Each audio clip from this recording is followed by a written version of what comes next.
Hi all, welcome back to our channel. നിങ്ങൾക്ക് പലപ്പോഴായും തോന്നിയിട്ടുള്ള ഒരു കാര്യമായിരിക്കും പല സ്ഥലത്തും ഡിഫറെൻ്റ് ആയിട്ടുള്ള സ്റ്റിച്ചിങ് ചാർജസ് ആണ് എന്നുള്ളത്.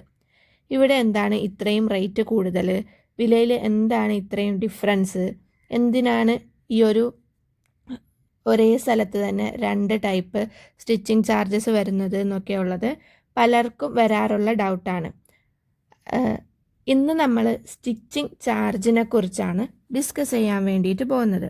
കസ്റ്റമേഴ്സിൻ്റെ ഭാഗത്ത് നിന്നുള്ള ഡൗട്ട്സും ഒരു ടൈലർ എന്നുള്ള നിലയ്ക്ക് അല്ലെങ്കിൽ ഒരു ഫാഷൻ ഡിസൈനർ എന്നുള്ള നിലയ്ക്ക് ബിഗിനേഴ്സിന് തൊട്ട് ഒരു പ്രോ ആയിട്ടുള്ള ആൾക്കുള്ള ഡൗട്ട് വരെ നമ്മളിന്ന് ഇതിൽ ഡിസ്കസ് ചെയ്യുന്നുണ്ട്. അപ്പോൾ നിങ്ങൾക്ക് ബേസിക് ആയിട്ടുള്ള സ്റ്റിച്ചിങ് ചാർജസ് മാത്രമാണ് അറിയേണ്ടത് എന്നുണ്ടെങ്കിൽ വീഡിയോ ഒന്ന് സ്കിപ്പ് ചെയ്തിട്ട് ലാസ്റ്റ് ഭാഗത്ത് ഞാൻ ആ ഒരു ഡീറ്റെയിൽസ് കൊടുത്തിട്ടുണ്ട്, അതൊന്ന് കാണാം. അല്ല നിങ്ങൾക്ക് എന്തിനാണ് ഈ ഒരു റേറ്റ് ഡിഫറൻസ് വരാനുള്ള കാരണങ്ങളെന്നൊക്കെ അറിയാനായിട്ട് വീഡിയോ ഫുള്ളായിട്ട് കാണാം. അപ്പോൾ നിങ്ങളൊരു ടൈലറാണ് അല്ലെങ്കിൽ ഒരു ഫാഷൻ ഡിസൈനറാണ് എന്നുണ്ടെങ്കിൽ നിങ്ങൾക്ക് നിങ്ങൾ ചെയ്യുന്ന ആ ഒരു ജോലിക്കുള്ള നിങ്ങളുടെ ടൈമിനനുസരിച്ചുള്ള ആ ഒരു റേറ്റ് നിങ്ങൾ വാങ്ങിക്കുന്നുണ്ടോ എന്നും കൂടെ അറിയാൻ വേണ്ടിയിട്ട് വീഡിയോ നിങ്ങൾക്ക് കിട്ടുന്നുണ്ടോ എന്ന് അറിയാൻ വേണ്ടിയിട്ട് വീഡിയോ ഫുള്ളായിട്ട് കാണാം. ഓക്കെ, അപ്പോൾ ഓരോ സ്റ്റിച്ചസും ഓരോ കട്ടിങ്ങും എല്ലാം നമ്മൾ ഇഷ്ടപ്പെട്ട് ചെയ്യുന്ന, അതായത് ടൈലർ ഇഷ്ടപ്പെട്ട് ചെയ്യുന്ന ഒരു ജോലിയാണ്. അപ്പോൾ ഒരു ഡ്രസ്സ് സ്റ്റിച്ച് ചെയ്യുമ്പോൾ മെഷീന്, ത്രെഡ്, ഫാബ്രിക് മാത്രമല്ല സമയവും ക്ഷമയും കോൺസെൻട്രേഷനും ക്രിയേറ്റിവിറ്റിയും ആ ഒരു ഇത്രയും വർഷത്തെ എക്സ്പീരിയൻസും ഒക്കെ കൂടി ചേർന്നിട്ടാണ് ഒരു ഡ്രസ്സ് സ്റ്റിച്ച് ചെയ്തെടുക്കുന്നത്. പക്ഷേ പലരും ചോദിക്കും, എന്താണ് ഇത്ര ചാർജ്, ഇത്രയ്ക്ക് ചാർജ് എന്തിനാണ് എന്നൊക്കെ ചോദിക്കും.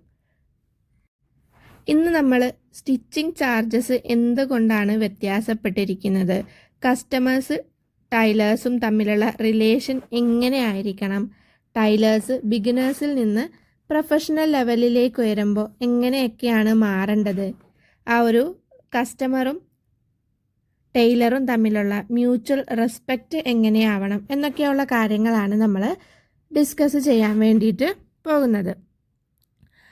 ആദ്യമായിട്ട് നമ്മൾ കസ്റ്റമേഴ്സിന് വേണ്ടിയിട്ടുള്ള ആ ഒരു കാര്യങ്ങൾ പറയാം. അതായത് നമ്മളൊരു ടൈലറാണ് എന്നുണ്ടെങ്കിൽ ഡ്രസ്സ് സ്റ്റിച്ച് ചെയ്യാൻ വേണ്ടിയിട്ടിരിക്കുമ്പോൾ ഒരു വളരെ ചെറിയ ഒരു ഹുക്ക് അല്ലെങ്കിൽ ആ ഒരു എംബലിഷ്മെൻറ്റ് എവിടെ സ്റ്റിച്ച് ചെയ്യണം, എവിടെ ഫിക്സ് ചെയ്യണം ഒക്കെ നമ്മൾ ശ്രദ്ധിച്ചിട്ടായിരിക്കും ഇരിക്കുക. ഫിറ്റിങ് പെർഫെക്റ്റ് ആവാൻ വേണ്ടിയിട്ട് കുറേ മണിക്കൂറുകൾ സ്പെൻഡ് ചെയ്തിട്ട് മെഷീൻ്റെ മെയിൻ്റനൻസും അതിൻ്റെ അയണിങ്ങും ലൈനിങ്, മെറ്റീരിയൽ, സിബ് എല്ലാം നമ്മൾ ടൈലർ ശ്രദ്ധിച്ചിട്ടാണ് നിങ്ങൾക്ക് ഓരോ പ്രൊഡക്റ്റും തരുന്നത്. അപ്പോൾ ചില കസ്റ്റമേഴ്സ്, എല്ലാവരും അല്ല കേട്ടോ, ചില കസ്റ്റമേഴ്സ് ചോദിക്കും, ഇത് ഇത്ര സിമ്പിൾ അല്ലേ, എന്തിനാണ് ഇത്രയും റേറ്റ് വെക്കുന്നത് എന്നുള്ളത്. അത് പലപ്പോഴായിട്ട് ആ ഒരു ടൈലേഴ്സ് കേട്ടിട്ടുള്ള ഒരു കാര്യമാണ്. നിങ്ങൾ ജസ്റ്റ് ഒരു ദിവസം അല്ലെങ്കിൽ ഒരു 2 മണിക്കൂർ കൊണ്ട് ചെയ്തതല്ലേ, ഇത്രയ്ക്ക് സിമ്പിളായിട്ടുള്ള കാര്യമല്ലേ, എന്തിനാണ് ഇത്രയും റേറ്റ് വെക്കുന്നത് എന്നുള്ളത്. ഞാനൊരു എക്സാമ്പിൾ പറയാം. എൻ്റെ അടുത്ത് ഒരു കസ്റ്റമർ നമ്മുടെ ഫ്രോക്ക് ഉണ്ടല്ലോ, വളരെ സിമ്പിളായിട്ടുള്ള ഒരു ഫ്രോക്ക് ചെയ്യാൻ വേണ്ടിയിട്ട് കൊണ്ടുവന്നിട്ട് ചോദിച്ചിട്ടുണ്ടായിരുന്നത് ഫ്രോക്ക് സ്റ്റിച്ച് ചെയ്യാൻ എത്ര റേറ്റ് ആണ് എന്നാണ്. അപ്പോൾ ഞാൻ ബേസിക് ആയിട്ടുള്ള ഒരു റേറ്റാണ് പറഞ്ഞിട്ടുണ്ടായിരുന്നത്. പക്ഷേ കൊണ്ടുവന്നപ്പോൾ ഫാബ്രിക് മാത്രമാണ് കൊണ്ടുവന്നത്, അതായത് മെറ്റീരിയൽ മാത്രം. അതിന് ലൈനിങ് വേണം, സിബ് വേണം, ഹുക്ക് വേണം, ബട്ടൺസ് വേണം, എല്ലാം നമ്മൾ ഒരു ടൈലർ, അതായത് ഞാൻ തന്നെയാണ് ആ ഒരു ഫ്രോക്കിന് വേണ്ടിയിട്ട് എടുത്തിട്ടുണ്ടായിരുന്നത്. അപ്പോൾ അത്രയും കാര്യങ്ങൾ എടുക്കുമ്പോൾ അതിൻ്റെ ചാർജസ് എല്ലാം നമ്മൾ extra basic charge, stitching charge അല്ലാതെ എക്സ്ട്രാ നമ്മൾ എടുക്കേണ്ടി വരും. അപ്പോൾ അതിൻ്റെ ചാർജസ് എല്ലാം കൂടെ ആഡ് ചെയ്തിട്ടായിരിക്കും നമ്മൾ ഫൈനൽ പറയുമ്പോൾ അതായത് പ്രൊഡക്റ്റിൻ്റെ കോസ്റ്റ് പറയുമ്പോൾ നമ്മൾ പറയാം. അപ്പോൾ അപ്പോഴായിരിക്കും കസ്റ്റമർ ചോദിക്കുക, ഇത് എന്താണ് ഇത്രയ്ക്കും കൂടുതലാവാൻ കാരണം എന്ന്. അപ്പോൾ ആ ഒരു സിറ്റുവേഷൻ ഉണ്ടാവാതിരിക്കാൻ വേണ്ടിയിട്ട് കസ്റ്റമർ എന്നുള്ള നിലയ്ക്ക് അല്ലെങ്കിൽ ടൈലർ എന്നുള്ള നിലയ്ക്ക് ആദ്യമേ പറയാം, ബേസിക് സ്റ്റിച്ചിങ് ചാർജാണ് ഈ ഒരു റേറ്റ് എന്ന് പറയുന്നത്. അതിന് നിങ്ങൾ ലൈനിങ്ങും സിബും അതിന് എന്തൊക്കെ അറ്റാച്ച്മെൻറ്റ്സും കാര്യങ്ങളും വേണം, അതൊക്കെ നിങ്ങൾ കൊണ്ടുവന്ന് തന്നിട്ട് സ്റ്റിച്ച് ചെയ്യുമ്പോഴാണ് ഈ ഒരു ബേസിക് റേറ്റ് വരുന്നത്. അല്ലാന്നുണ്ടെങ്കിൽ ഞാനാണ് എടുക്കുന്നത് എന്നുണ്ടെങ്കിൽ അതിനനുസരിച്ചിട്ടുള്ള റേറ്റ് കൂടുതലായിട്ട് വാങ്ങിക്കുമെന്നുള്ളത് നേരത്തെ പറയുക. അപ്പോൾ നേരത്തെ പറയാതെ ചില സമയത്ത് ഒരു റെഫറൻസ് പിക്ചർ നമുക്ക് അയച്ചു തന്നിട്ട് ഇതേപോലെ സ്റ്റിച്ച് ചെയ്യാൻ മെറ്റീരിയൽ കൊണ്ടുവരും, അല്ലെങ്കിൽ ഞാൻ സാധനങ്ങൾ കൊണ്ടുവരും, റേറ്റ് എത്രയാണെന്ന് ചോദിക്കുമ്പോൾ നമ്മളൊരു നോർമൽ റേറ്റ് അല്ലെങ്കിൽ ആ ഒരു ബേസിക് ഫിക്സഡ് റേറ്റ് ആണ് പറയുക. അപ്പോൾ അതൊന്ന് ശ്രദ്ധിക്കുക. കാരണം എന്തൊക്കെ നമ്മുടെ ഡ്രസ്സ്, അതായത് ലാസ്റ്റ് ഫൈനൽ പ്രൊഡക്റ്റിൽ ടൈലറിൻ്റെ വക ആഡ് ചെയ്തിട്ടുണ്ടോ അതിൻ്റെ എല്ലാം റേറ്റ് കൂടിയിട്ടായിരിക്കും നിങ്ങൾക്ക് ആ ഒരു ഫൈനൽ കോസ്റ്റ് കൊടുക്കേണ്ടി വരാമെന്നുള്ളത്. ആ ഒരു ബേസിക് കോസ്റ്റിൽ നിന്നും എത്ര കൂടുന്നുണ്ടോ അത്രയും നമ്മൾ ഇതിലേക്ക് ഉള്ള സാധനങ്ങൾ വാങ്ങിച്ചത് കൊണ്ടായിരിക്കാം അത്രയും റേറ്റ് കൂടിയത് എന്ന് കസ്റ്റമറും കൂടെ ഒന്ന് മനസ്സിലാക്കി വെക്കണം. ഞാൻ എൻ്റെ ഒരു എക്സ്പീരിയൻസ് ആണ് ഇപ്പോൾ ഇതിൽ പറഞ്ഞിട്ടുള്ളത്. അതേ അവസ്ഥ തന്നെ എനിക്ക് നൈറ്റി സ്റ്റിച്ച് ചെയ്യുമ്പോഴും വന്നിട്ടുണ്ടായിരുന്നു. ഒരു കസ്റ്റമർ എൻ്റെ അടുത്ത് റെഗുലറായിട്ട് നൈറ്റി സ്റ്റിച്ച് ചെയ്യാൻ വേണ്ടിയിട്ട് കൊണ്ടുവരുന്ന കസ്റ്റമർ, ഇപ്പം ഞാൻ അവരുടേത് വാങ്ങാറില്ല. കാരണം എന്താണെന്ന് വെച്ചിട്ടുണ്ടെങ്കിൽ അവർ നല്ല ഹൈറ്റും വെയ്റ്റും ഒക്കെ ഉള്ള ഒരു കസ്റ്റമറാണ്. അവർക്ക് നൈറ്റി സ്റ്റിച്ച് ചെയ്യാൻ വേണ്ടിയിട്ട് 3.5 മീറ്റർ ഫാബ്രിക് എന്തായാലും വേണം. കാരണം നല്ല ലെങ്ത്തുള്ള സ്ലീവ്, അതായത് 3/4 സ്ലീവ് ഇടുന്ന ഒരു കസ്റ്റമറാണ്. അവർ കൊണ്ടുവരുന്ന മെറ്റീരിയൽ എന്തായാലും അവർക്ക് തികയത്തില്ല എന്ന് അവർക്കറിയാം. 2.25 മീറ്ററൊക്കെ അവർ കൊണ്ടുവരത്തുള്ളൂ. എന്നിട്ട് നമ്മുടെ അടുത്ത് നിങ്ങളുടെ അടുത്ത് മെറ്റീരിയൽ ഉണ്ടല്ലോ അത് വെച്ച് ചെയ്തോളൂ എന്ന് പറയും. പക്ഷെ നമ്മുടെ അടുത്ത് മെറ്റീരിയൽ ഇല്ലാതിരിക്കുമ്പോൾ നമ്മൾ കടയിൽ നിന്ന് ചെന്ന് വാങ്ങിച്ചിട്ട് എക്സ്ട്രാ ലെങ്ത്ത് കൊടുത്തിട്ട് സ്ലീവിൽ ചെയ്ത് കൊടുക്കാറുണ്ട്. അപ്പോൾ അതിൻ്റെ പ്രൈസ് കൂടി പറയുമ്പോൾ അവർ പറയുന്നതാണ്, നിങ്ങൾ ടൈലേഴ്സ് അല്ലേ, ബാക്കി കട്ട് പീസസ് വെച്ചിട്ട് ഇതിൽ ചെയ്താൽ മതിയായിരുന്നല്ലോ, ഞാൻ പറഞ്ഞോ നിങ്ങളുടെ അടുത്ത് പുതിയ മെറ്റീരിയൽ എടുക്കാൻ എന്നൊക്കെയാണ് നമ്മുടെ അടുത്ത് പറയുന്നത്. അപ്പോൾ റെഗുലറായിട്ട് ഈ ഒരു കാര്യം കേട്ട് അതായത് നമ്മൾ ചെയ്ത പ്രൊഡക്റ്റിൻ്റെ പൈസയും തരത്തില്ല കറക്റ്റായിട്ട്, ആ ഒരു ബേസിക് ചാർജ് മാത്രമേ തരത്തുള്ളൂ.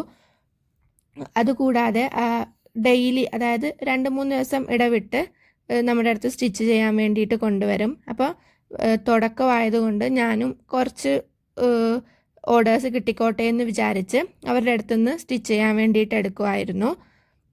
പക്ഷേ സെയിം കുറേ ഇതന്നെ കണ്ടിന്യൂ ചെയ്തപ്പോൾ ഞാൻ നൈറ്റി സ്റ്റിച്ച് ചെയ്യൽ നിർത്തിയെന്നും പറഞ്ഞ് അവരുടെ അടുത്തുനിന്ന് ഇപ്പോൾ വാങ്ങിക്കാറില്ല.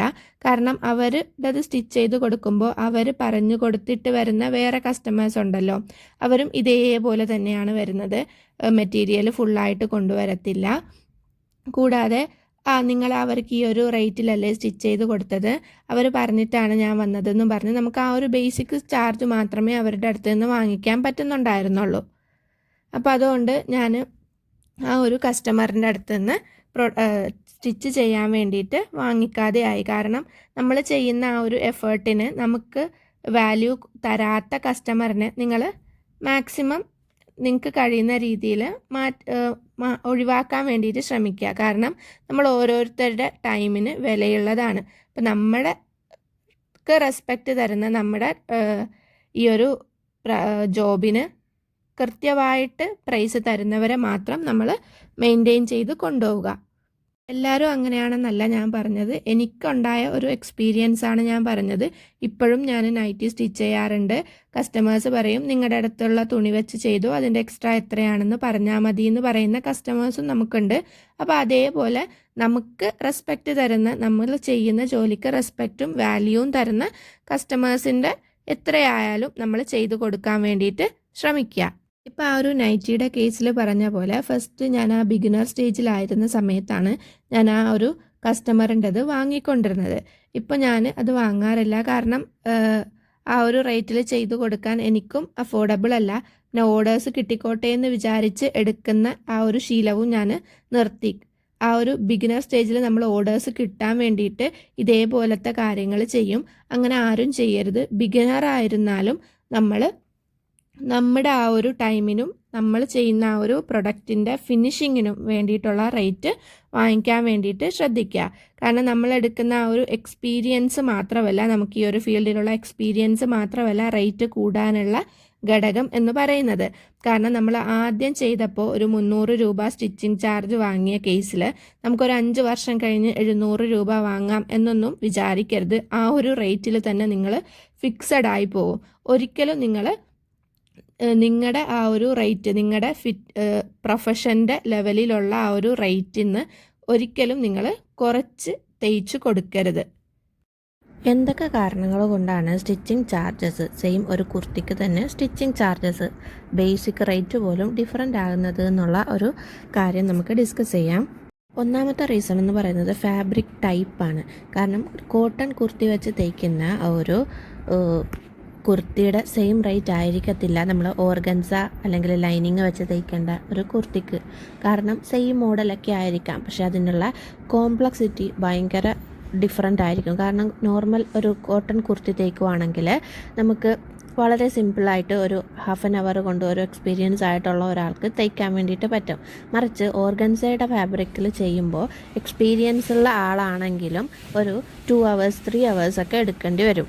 അത് കസ്റ്റമർ സെലക്ട് ചെയ്യുന്ന ഡിസൈനിനും ഫാബ്രിക്കിനും അതിന് ആ ഒരു പ്രൊഡക്റ്റ് ഉണ്ടാക്കിയെടുക്കാൻ എത്ര സമയം വേണ്ടി വരും എന്നൊക്കെയുള്ള ആ രീതിക്കനുസരിച്ച് ബേസിക് സ്റ്റിച്ചിങ് ചാർജസിലും മാറ്റം വരാറുണ്ട്. അപ്പോൾ ഞാൻ വാങ്ങുന്ന ആ ഒരു ബേസിക് ചാർജസിൻ്റെ കാര്യം ഞാനിതിൽ ഡിസ്കസ് ചെയ്യാമെന്ന് പറഞ്ഞിട്ടുണ്ടായിരുന്നു. ഞാനൊരു നോർമൽ, അതായത് ലൈനിങ് ഒന്നും വേണ്ടാത്ത നോർമൽ കോട്ടൺ കുർത്തി തയ്ക്കാനായിട്ട് 200 റുപ്പീസാണ് ചാർജ് ആക്കുന്നത്. നൈറ്റിയും അതേപോലെ അഡീഷണൽ ആയിട്ട് നമ്മൾ അതായത് സിബും കാര്യങ്ങളും ഒന്നുമില്ലാതെ വളരെ നോർമലായിട്ടുള്ള ഒരു ബേസിക് ചാർജ് എന്ന് പറയുന്നത് നൈറ്റിയുടെയും കുർത്തിയുടെയും ഞാൻ വാങ്ങുന്നത് 200 റുപ്പീസാണ്. നിങ്ങളുടെ ഏരിയ അനുസരിച്ച് അത് മാറാം. കാരണം നിങ്ങളൊരു ടൗൺ ഏരിയയിലൊക്കെ ആണെന്നുണ്ടെങ്കിൽ 400 ഒക്കെയാണ് സ്റ്റാർട്ടിങ് തന്നെ വരുന്നത്. അപ്പോൾ നമുക്ക് ഇവിടെ സ്റ്റാർട്ടിങ് റേറ്റ് എന്ന് പറയുന്നത് 200 റുപ്പീസാണ്. അല്ല, നമ്മളിനി അതിനെ കൂടെ സിബും കാര്യങ്ങളും ഒക്കെ അഡീഷണൽ ആയിട്ട് വാങ്ങുന്ന കേസസിലാണ് നമ്മളത് ചാർജ് കൂട്ടാറുള്ളത്. അതേപോലെ കുട്ടികളുടെ ഫ്രോക്കൊക്കെ നോർമൽ കോട്ടൺ ഫ്രോക്കൊക്കെ ആണെങ്കിൽ 250 റുപ്പീസാണ് സ്റ്റാർട്ടിങ് വരുന്നത്. ഒരു 1 ഇയറിൻ്റെ കേട്ടോ. 6 മന്തിൻ്റെ ആണെങ്കിൽ അത് ഏതാണ് ഡിസൈൻ ആ ഒരു രീതിക്ക് നമ്മുടെ സ്റ്റിച്ചിങ് ചാർജസ് മാറും. വെറും സ്റ്റിച്ചിങ് ചാർജസിൻ്റെ കാര്യമാണ് പറഞ്ഞത്. നിങ്ങൾ അഡീഷണലായിട്ട് അതിൽ എന്ത് ആഡ് ചെയ്യുന്നുവോ അതിനനുസരിച്ചുള്ള റേറ്റും കാര്യങ്ങളും നമുക്കിവിടെ മാറി വരും. ചില സമയത്ത് നമുക്ക് വളരെ ചീപ്പ്, അതായത് 200 റുപ്പീസിന് തയ്ക്കുന്ന ആൾക്കാരുടേത് വളരെ മോശമായിരിക്കും എന്ന് ചിന്തിക്കരുത്. കാരണം ആ ഒരു 400 റുപ്പീസിന് തയ്ക്കുന്ന ആളുടെ ആ ഒരു എക്സ്പീരിയൻസ് ഇയാൾക്ക് കാളും കൂടുതൽ എക്സ്പീരിയൻസ് അയാൾക്കുണ്ടാവും. പക്ഷേ അയാൾക്ക് ആ ഒരു ടൈമിൽ അത് ചെയ്യാൻ പറ്റുന്നുണ്ട് എന്നുണ്ടെങ്കിൽ ആ ഒരു റേറ്റിന് തന്നെ അവർ ചെയ്തു കൊടുക്കാൻ വേണ്ടിയിട്ട് അവർക്ക് പറ്റും. കാരണം എക്സ്പീരിയൻസ് കൂടുതലുള്ള ആൾക്കാർ കുറച്ച് സമയത്തിനുള്ളിൽ ചെയ്തെടുക്കാൻ പറ്റും. ആ ഒരു എക്സ്പീരിയൻസും ടൈലറിൻ്റെ കോസ്റ്റും ഡിഫറെൻ്റ് ആയിരിക്കും. കാരണം കുറേ അധികം എക്സ്പീരിയൻസ് ഉള്ളവർ ചില സമയത്ത് ഭയങ്കര റേറ്റ് മേടിക്കും. ഞാൻ ഈ ഒരു ഏരിയയിൽ, അതായത് നമ്മുടെ ഈ ഒരു തയ്യൽ ഫീൽഡിൽ 10-15 വർഷം എക്സ്പീരിയൻസ് ഉള്ള ആളാണ്. അവർ ചില സമയത്ത് റേറ്റ് കൂടുതൽ വാങ്ങിക്കും. ചിലവരാണെങ്കിൽ എനിക്ക് വളരെ സിമ്പിളായിട്ടൊരു ഹാഫ് ആൻ അവർ കൊണ്ട് തയ്ച്ചെടുക്കാൻ വേണ്ടിയിട്ട് പറ്റും. ആ ഒരു രീതി അവർ ഫോളോ ചെയ്യും. അതുകൊണ്ട് നമ്മൾ കസ്റ്റമറും ടൈലേഴ്സും തമ്മിൽ ഒരു മ്യൂച്വൽ കോണ്ടാക്റ്റും റെസ്പോൺസിബിലിറ്റി കാര്യങ്ങളും ഒക്കെ കീപ്പ് ചെയ്തുകൊണ്ടാണ് പ്രൈസിങ്ങും എല്ലാം പോവാറുള്ളത്. അപ്പോൾ ഇനി നിങ്ങൾ തയ്ക്കാൻ കൊടുക്കുമ്പോഴും നിങ്ങളുടെ മനസ്സിൽ നിങ്ങളുടെ ഡിസൈനിൻ്റെയും നിങ്ങളുടെ ഫാബ്രിക്കിൻ്റെയും ഒക്കെ കാര്യങ്ങൾ മനസ്സിൽ വെക്കുക. അപ്പോൾ നിങ്ങൾക്ക് ഈ ഒരു വീഡിയോ ഇഷ്ടമായി എന്ന് വിചാരിക്കുന്നു. നമുക്ക് നെക്സ്റ്റ് വീഡിയോയിൽ കാണാം. താങ്ക്